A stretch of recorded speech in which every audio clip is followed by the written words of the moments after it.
Assalamualaikum warahmatullahi wabarakatuh. Perkenalkan, nama saya Ayun Putri Ardiana dengan NIM 206054 dan teman saya Novidia Sokanintias dengan NIM 206053. Kami dari kelompok 1 akan mempresentasikan tentang alat penilaian. Pengertian tes. Istilah tes berasal dari bahasa Latin protestum yang berarti sebuah piring atau jambangan dari tanah liat. Istilah tes kemudian dipergunakan dalam lapangan psikologi dan selanjutnya hanya dibatasi sampai metode psikologi, yaitu suatu cara untuk menyelidiki seseorang. Penyelidikan tersebut dilakukan mulai dari pemberian suatu tugas kepada seseorang atau untuk menyelesaikan suatu masalah tertentu. Menurut Zainal Arifin tahun 2010 halaman 2. Menurut Gilbert Judge mengemukakan tes dapat didefinisikan sebagai tugas atau serangkaian tugas yang digunakan untuk memperoleh pengamatan sistematis yang dianggap mewakili ciri-ciri pendidikan atau psikologis atau pada upeti. Menurut S. Hamid Hasan tahun 1988 menjelaskan tes adalah alat pengumpulan data yang dirancang secara khusus. Kekhususan tes dapat terlihat dari konstruksi butir atau soal yang dipergunakan. Menurut Koni Semiawan S.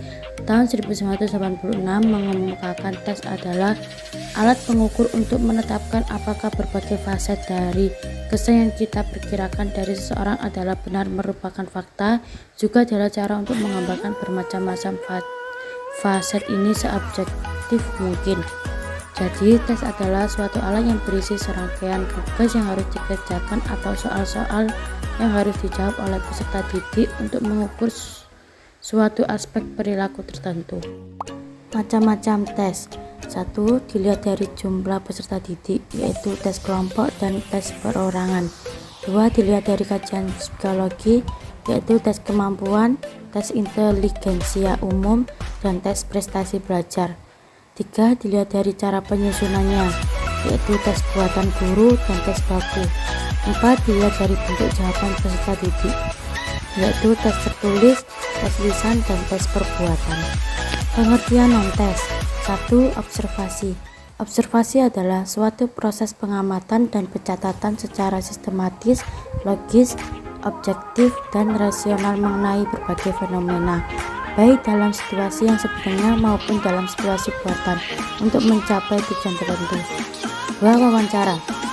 Wawancara merupakan salah satu bentuk alat evaluasi jenis non-tes yang dilakukan melalui percakapan dan tanya jawab, baik langsung maupun tidak langsung dengan peserta didik.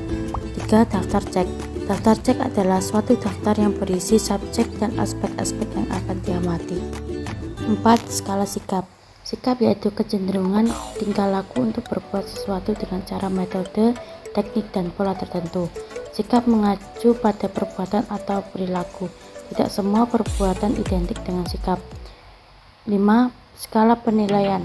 Penilaian hanya dapat mencatat tingkah laku tertentu, sedangkan dalam skala penilaian fenomena-fenomena yang akan dinilai itu disusun dalam tingkatan-tingkatan yang telah ditentukan. 6. Angket.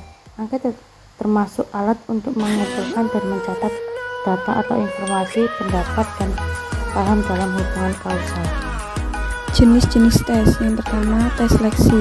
Tes seleksi sering dikenal dengan istilah ujian saringan atau ujian masuk. Tes ini dilaksanakan dalam rangka penerimaan calon mahasiswa baru. 2. Tes formatif, yaitu tes yang dilaksanakan setelah selesainya satu pokok bahasan.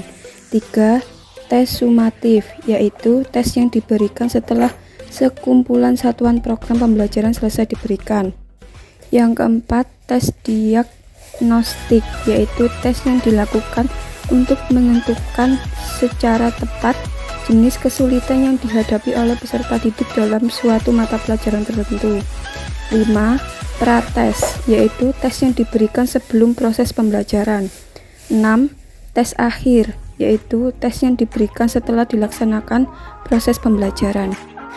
Tes kebahasaan. Tes kebahasaan merupakan bagian dari kegiatan pengajaran bahasa secara keseluruhan.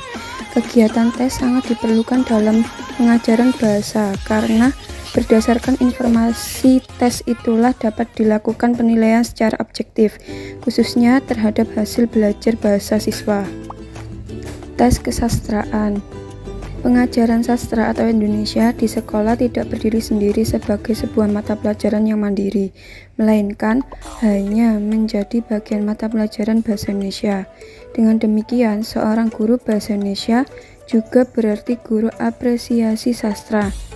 Ia bertugas mengukur hasil belajar bahasa dan sastra siswa yang menjadi asuhannya.